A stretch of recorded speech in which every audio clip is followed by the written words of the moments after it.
Take a look on page 446. Okay, now we're going to go into the utensils a little bit. Very fascinating. A lot of this is based on Rav Hirsch's ideas, but there are other commentaries as well. Some of them are most universal ideas. So let's take a look at page 446. Ve'osu aron atse shitim. They should make an aron, the ark, out of acacia wood. It's the second line from the top. Amasayim v'chetzi orko, 2.5 amas long. Ve'ama v'chetzi rachbo, an amma and a half wide. Ve'ama v'chetzi komaso. Now an amma and a half height. An amma is about 18 inches. About 18 inches is an amma. So an amma and a half, let's call it 26 inches.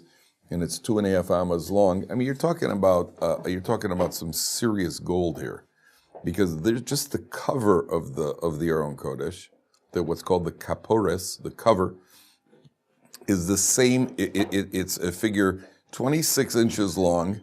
2.5 amas is what, 36? Call it 3 feet. 26 wide, 3 feet long.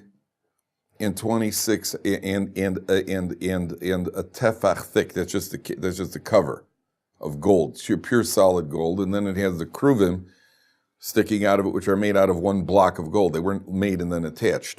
They're beaten out of gold. So you're talking about a thick slab of gold. I once made a calculation. I don't remember how we got to the weights. We made a calculation based on the price of gold that the kaporis itself is probably worth about $10 million today. On the gold mountain, just the kaporas, and then you got the ark. Then, what's that? Doesn't seem like a big number. Right. Now I'm just saying to put it into modern perspective. Now, you'll notice something very unique about the units of measure of the Aron Kodesh. Every one of these dimensions is a fractional dimension. Every one is a fractional dimension. There are no other fractional dimensions in any of the utensils in the Mishkan, except one utensil has one fractional dimension. The Aron Kodesh has 3 fractional dimensions. Now, turn ahead for 1 second. We're going to come back to this. Turn ahead for 1 second to page 448. Ve'asisa shulchan atse shitim. You should make a shulchan, the table, out of shitim wood, acacia wood. Amasayim orko, 2 amas long, ve'ama rochbo, 1 amma wide, ve'ama v'chetzi komaso, and an amma and a half high. The height dimension on the shulchan is an amma and a half high. Okay, whereas by the Aron Kodesh, it's on 3 dimensions, and none of the other utensils have any fractional dimensions. Right there is the shulchan, by the way. That's a picture of shulchan, and those trays that they have on there, what they call shelving tubes in the picture, that's where they put the showbreads. Okay? None of the other utensils have a fractional dimension. So the commentaries, and there's several commentaries point this out. What's the symbolism here? So the commentaries point out like this. You see, each one of the utensils symbolize another aspect of Judaism. The Aron Kodesh obviously symbolizes Torah. The Mizbeach, the altar, symbolizes Kahuna. The Shulchan symbolizes both royalty, and what goes with royalty is prosperity. That's why they put the showbreads on it, so that when the bracha comes down, it has a receptacle to land on and then spreads to the Jewish people. That's why there are 12 showbreads, the 12 showbreads corresponding to the 12 tribes.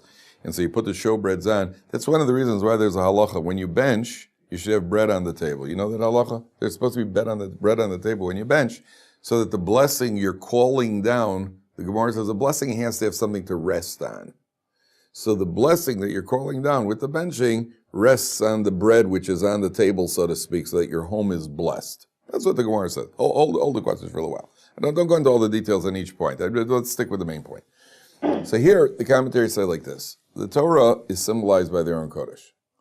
And what the Torah is teaching us is that when it comes to Torah learning, you should realize that when it comes to Torah learning, that no matter what dimension you learn, whether the breadth of Torah, you accumulate just a tremendous amount of encyclopedic knowledge, or whether you pierce into the depths of Torah, symbolized by the height dimension, you're always still fractional. You're a broken number. You're not a complete number. Meaning Torah is endless. There is no end to studying Torah. You will never master the entirety of Torah. There is no entirety of Torah. It's infinite.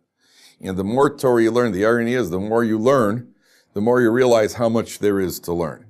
The more you get involved in something, the people who know the human body best know how complicated the human body is. The more a person gets involved in medicine, the more he realizes how much he doesn't know about medicine. And the person from the outside looks, yeah, what's the big deal? Take a pill, cut a couple of cut a couple of arteries, sew them up, and we're all done. And those who are in any field, who have mastered a field, realize how vast the field is. The less you know about it, the less you see. Person who the Talmud is called the sea of the Talmud. You ever hear it? Yam HaTalmud. You go into the sea of Torah. It's a vast body of water.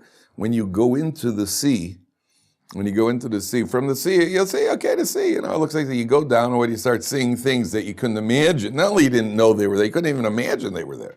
And the people go into the sea, how much have they even seen? There are mountains down there in their valleys. They're finding out, I read something recently that they found like something that produced, like lakes down in the ocean floor. There are lakes, whatever that means. I don't know how they determine what a lake is. But, things that you can't even imagine, types of sea, types of marine life, that sort of thing. Torah is like that also. The more Torah you learn, the more you realize how much there is to learn. That's why the Aron Kodesh represents the attitude that no matter what we learn, we're never going to complete it. It's not our job to complete it. The Mishnah in Pirkei Avos says, Lo alecha hamalacha ligmar. It's not your job to finish. It's not your task to complete the job, because you can't complete the job. But Iyata ben chorid lebatel mena. You're not free to neglect it. You have to learn gesundheit. You have to learn as much Torah as you could. But don't think you're talking about something infinite. You're talking about something that can never be. One can never learn the entirety of Torah. There's always another depth to Torah. They ever heard the expression shivim panim la Torah? There's 70 faces to Torah. That means you can learn something. There's symbolism. There's the plain meaning. There's the deeper meaning, a symbolic meaning, a Kabbalistic meaning. Just absolutely endless, endless Torah. That's the symbolism of the Aron Kodesh. You ever see Game Boy? Did you guys grow up with Game Boys? Yes. You grew up with it, okay? So my kids had Game Boy, which I never liked. But my kids had Game Boy. I remember there was this Italian kid, Mario. Remember Mario? Yeah, Mario. So there's Mario, and so I remember once I was doing Mario, and I didn't like the Game Boy. First of all, I got dizzy.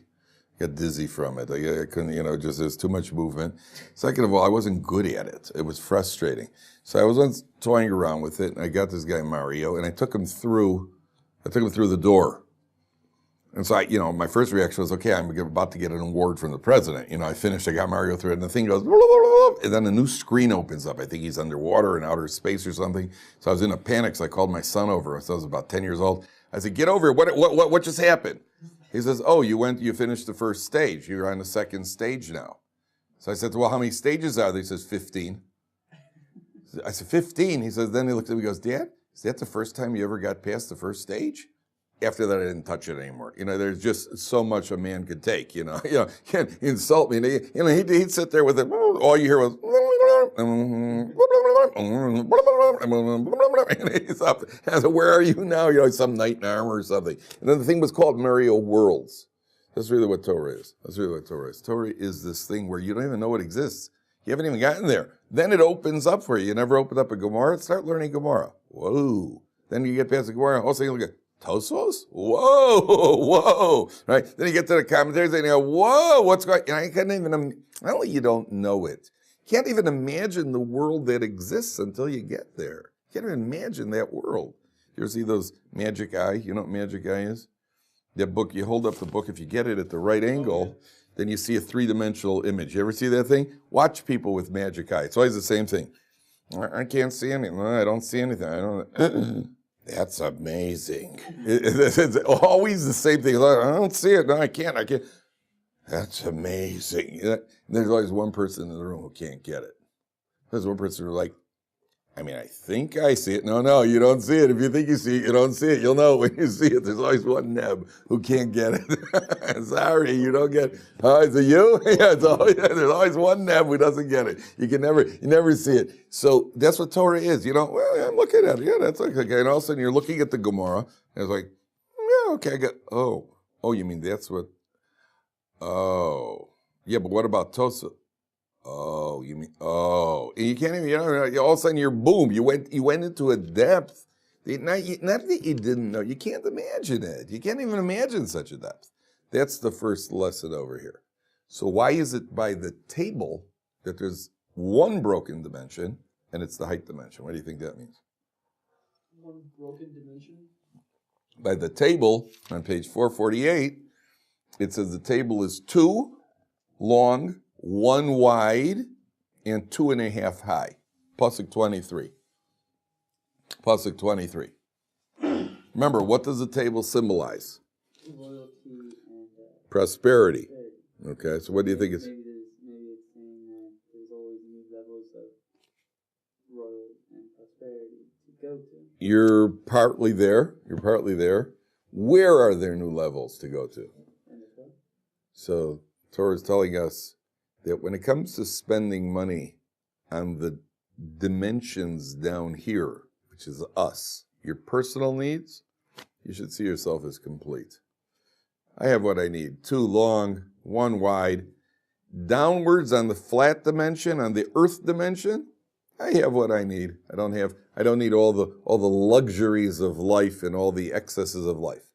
But when it comes to spending money on mitzvahs, the height dimension, to spend money on tefillin, to spend money on a lulav, to spend money on that sort of thing, then you should see yourself as always, you haven't spent enough. There's always more tzedakah to give. There are more uses for the money in serving HaKadosh Baruch Hu. One sukkos, I bought the set of lulav and esrog. So this is going back about 25 years ago. So it costs about $39 locally. In America at the time it cost $39. Nowadays for $39 you can't even get the lulav holder. But in those days for $39 I got the whole set. There were 2 guys sitting in the shul behind me, brothers who were both bachelors and both multimillionaires. They're men in their 50s, 60s, both of them bachelors, multimillionaires. And so one of them looks at me and he goes, he calls over to me on Sukkot. I walk in with my lulav and esrog. I'm sitting there in shul in the row in front of him. He goes, "Hey, David, what'd that set cost you?" So I said, $39. So he goes, "Whew, that's pretty steep." Right? Now, this is a guy who paid $39 for the appetizer at the restaurants that he used to eat at. But when it comes to lulav and an esrog, all of a sudden that's pretty steep. Ooh, I remember him whistling. Boy, that's pretty steep. This guy could afford the lulav company, and he's worried about it being steep. Then I thought to myself, first of all, it's an attitude because the mitzvah. How much did you spend on a mitzvah? Why waste money on a mitzvah? Even more than that, I made a division. I'm going to be using the lulav every day for 6 days. That means I'm really paying $6.50 a day for the mitzvah. I don't think that's too much to pay for a mitzvah. It's not very steep. Right? So it depends what your attitude is. When it comes to spending, you know how much tefillin costs? What do you think? $400 you just bought one. $400 you got for tefillin? Rock bottom minimum. 400. Thick ones? Good thick. No, they're still. Who got them for you? Rabbi Salmon. Oh, good. Okay, those are good tefillin. $400 you got in.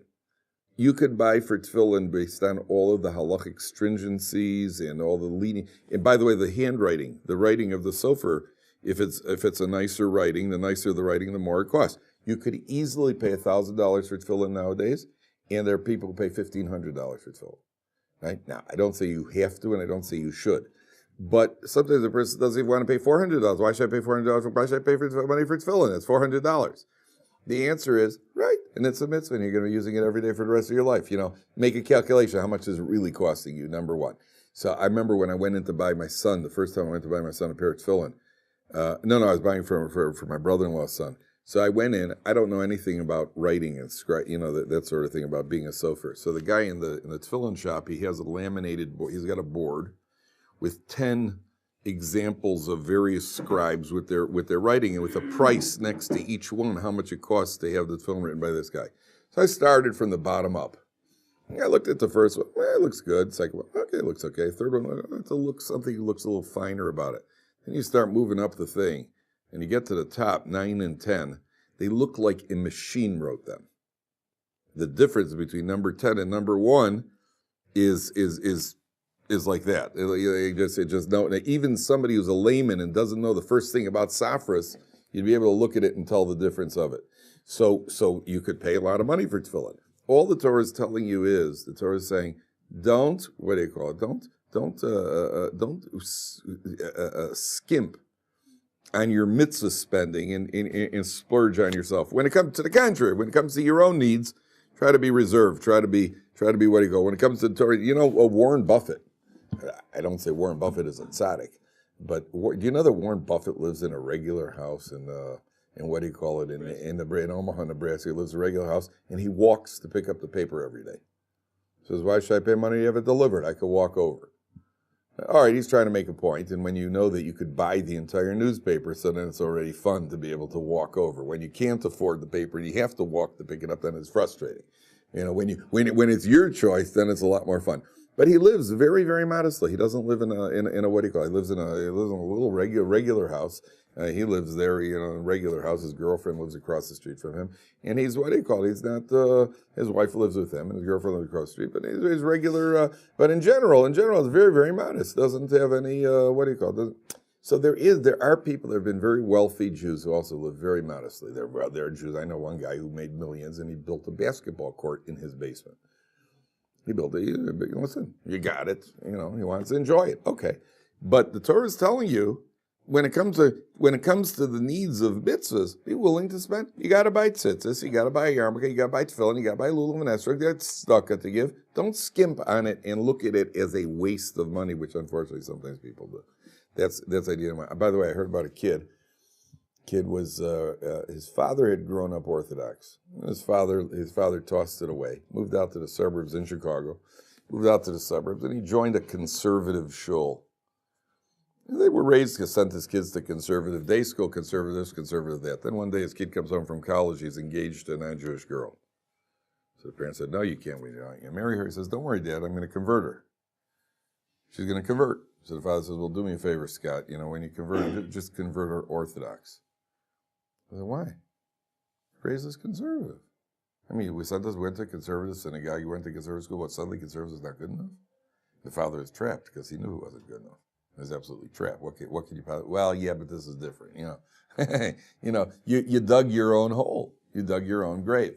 So that's the first idea here, okay? Now, take a look. Let's go back to the arrow. Now take a look at the next part. This is one of the more misleading, if you look at the words of the Torah, it's very misleading without the interpretation.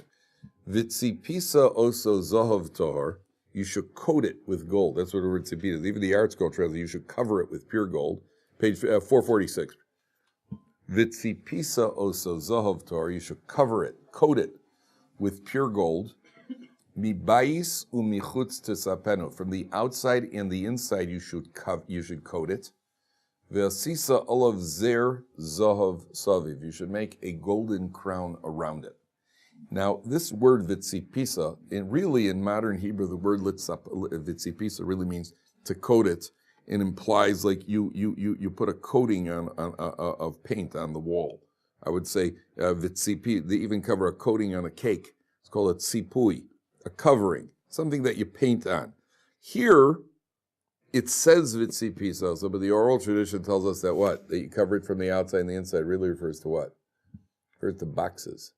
The Aron Kodesh was not painted gold. The Aron Kodesh was actually 3 boxes, one inside the other. There's a wooden box, which is the Aron Kodesh. There's a gold box that goes slightly smaller that goes inside it. That's the inner coating. Then there's a bigger box on the outside, which is the outer coating. So it's really 3 boxes. The middle one is the Aron Kodesh, and it's got a gold box in it and a gold box on the outside. You follow? You ever see these kids' toys where they take big boxes, they put little box into the little box, a whole bunch of boxes? That's what the Aron Kodesh looked like. It was a big box with the wooden box, a gold box, the wooden box inside it, and then another gold box in it, and that is defined as that's what the Torah refers to as the coating, as the covering. So it's really 3 boxes, Each one of the boxes, a tefach thick of gold. But the Aron Kodesh itself is made out of acacia wood. The Aron Kodesh is the wood. The coating is the gold. Okay, now the feature that it stands out, obviously, is what?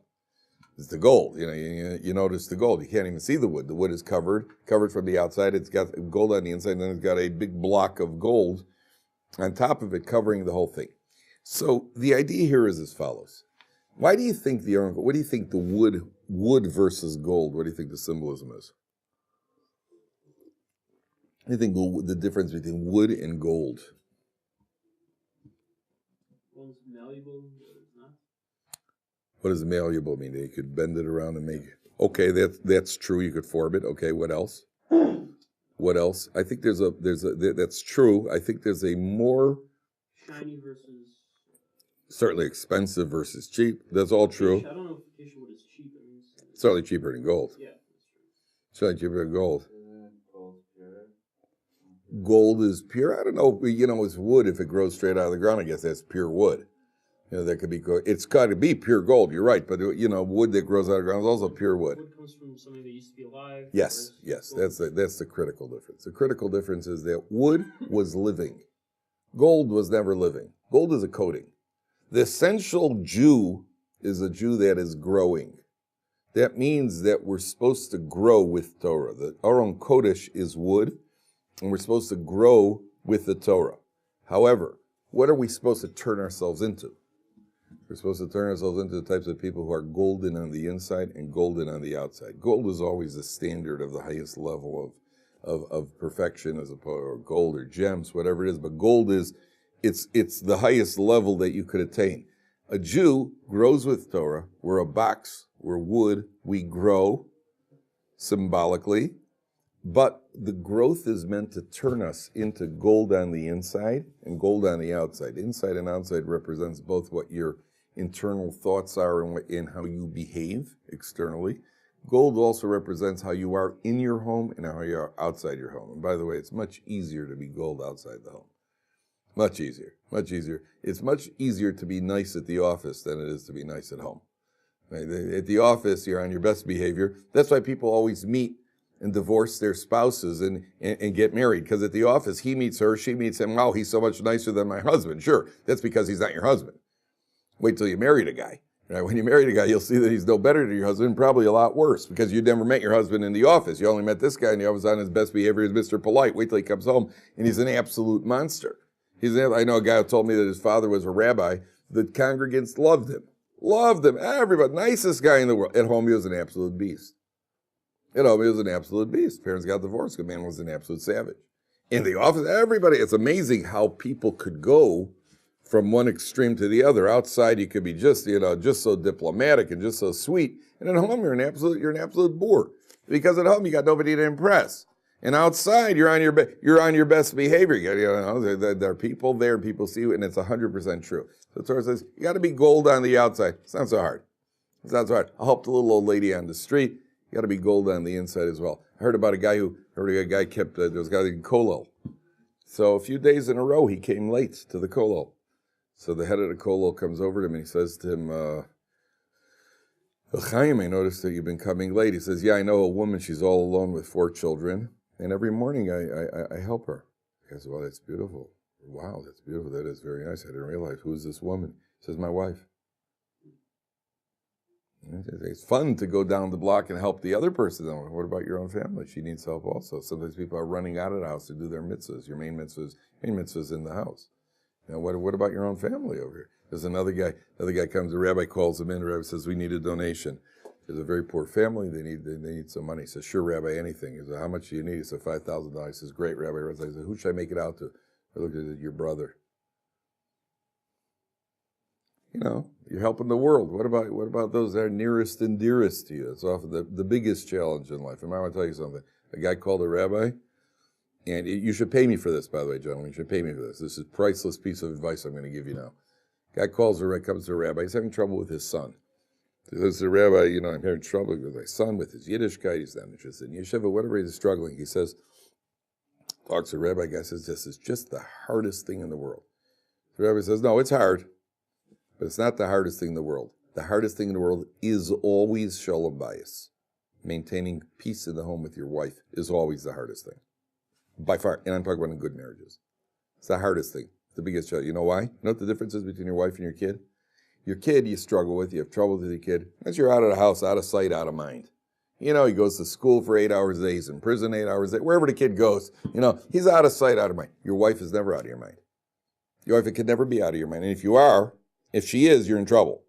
A guy comes home from work. Just imagine. I mean, this is not hard to believe. Guy's on the way home from work, and in the office, somebody serves some Danishes. The guy has a Danish just before he leaves the office. He comes home. His wife makes him a supper. He sits down. He has one piece of chicken. The wife says, "You don't like the chicken?" Because normally he eats 2 or 3. You don't like the chicken? No, chicken was great. How come you only one? Well, before I left home, I had a Danish. You had a Danish? But you knew you were going to eat supper. And they're off to the races. They're off to the races. It's a wife goes out, she goes shopping. And she happens to see a sweater for $19, $19.95. So she picks up a sweater. So she comes home. What'd you buy today? This, that, the other. And I bought a new sweater. A new sweater? How much was it? $19.95. I mean, we have a budget. I mean, we're what do you call it? I thought we decided it. What's the next thing going to be? You're going to go out and buy a boat. Right? All husbands are always worried about the boat. And I know one wife yet who's bought a boat. And when is it going to end? When's it going to? So it's the most difficult relationship because it's 24 hours a day. She's on your mind and you're on her mind 24 hours a day. And if you're not, you're in trouble. And therefore, the gold on the inside is the real challenge. The gold on the outside, I trust you. The gold on the inside is the challenge. That's the real challenge in life. I mean, even with kids at home, treat everybody nicely outside. With your own kids, you take them for granted. You just kind of lash out, you bark, and this, that, and the other, and you just snap at them all the time because they're always there. They're bugging you. They get on your nerves, especially little girls. And you got to remember, these are people too. What are these? That's a thing. And I'm like everybody. When I see a bathroom light on, somebody left the light on. So I never say, "Hey, come here and turn off." All I do is say, "Does anybody need this light on in the bathroom?" So they get the hint. Problem is, they all just say, "No." So I got it. My father used to make me walk up from the basement to the upstairs if I left the light on. I would be down in the basement and I'd say, "You didn't turn the light off," because he wanted me to learn. Turn lights off. That's the only way you're going to learn, because you know how unpleasant it is if you got to march up from the basement. I haven't made my kids. I hate it. We're downstairs. Come on, Dad, just turn off the light up. You got to march up and do it in order to. That's what it means. Be gold on the inside. Be gold on the outside. That's the second idea. Okay. Now, take a look at the next pasuk Yud Beis.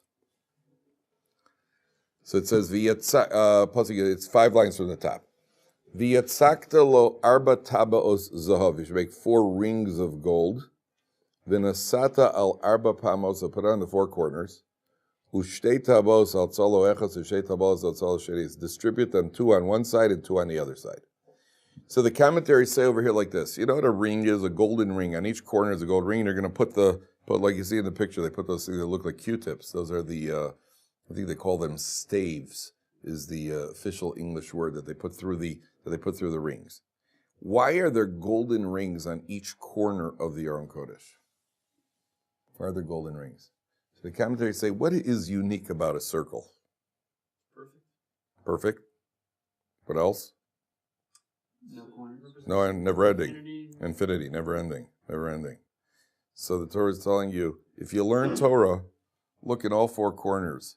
A reminder of the never-ending reward for the mitzvah of Talmud Torah. When you learn Torah, there's never-ending reward.